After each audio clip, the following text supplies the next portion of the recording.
sinifində mövzumuz Hacı Zeynalabdin Tağıyevlə bağlı hekayələrdir və biz belə qərara gəldik ki, oğlanlar bir qrup, qızlar da bir qrup olsun. Bilirik də kim qazanır.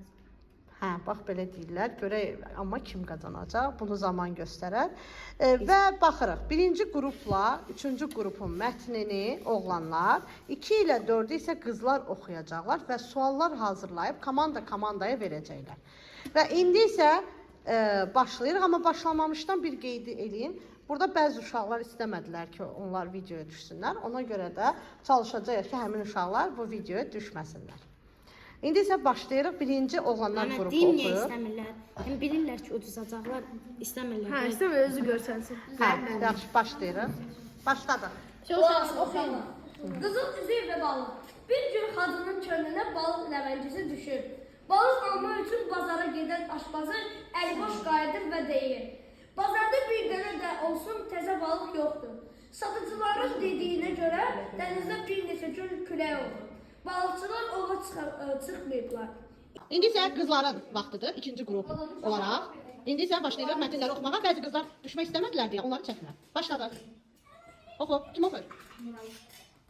Oxusun Nuray. Nuray oxu. Novruz bayramı ərəfəsində bir qrup şagird yanına toplamaq üçün dövlətin şəxslərin evlərini məktəbdə qutunu açanda məlum olub ki, hadi ehtiyacı olan uşaqlar üçün 5000 manat iyanə edib. Təsəvvür edin ki, həmin dövrdə 1 manata 2 qoyun almaq olardı. 5 dəqiqə vaxt keçir, sualları hazırlayın. Sualları hazırlayın. Hazırsınız? Hazırsınız. Birinci grup qızlara versin. Hələ hazır versin. Ver. Ümid ver. Ha, sual ver. Qulaq asın. Hacı Zeynalabdin nə istəyirdi? Baxmayın, aç. Nə istəyirdi, harda? Yox, balığın nəyi? Sualı qızlar. Bağlayın kitabları. O baş gelmiş, etraf tamam. Baxın, ikinci sualımız. Hadi Zeynalabdin balığın üzerine at. Ne nədir? Balığın üzerine at. Gel o bazar. Sakın. Kim attı? Ne attı? Çarpı. Ha? Cevap yoktu. Yemek kokmak istiyorsun. Sen bilirsen. Sen bilirsen.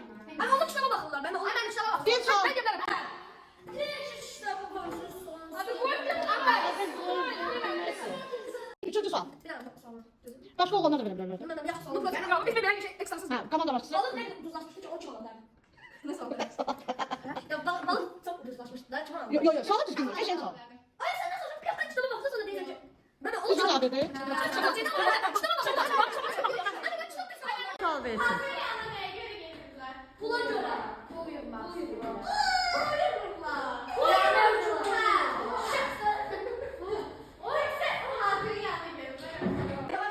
İkinci sualınızı verin.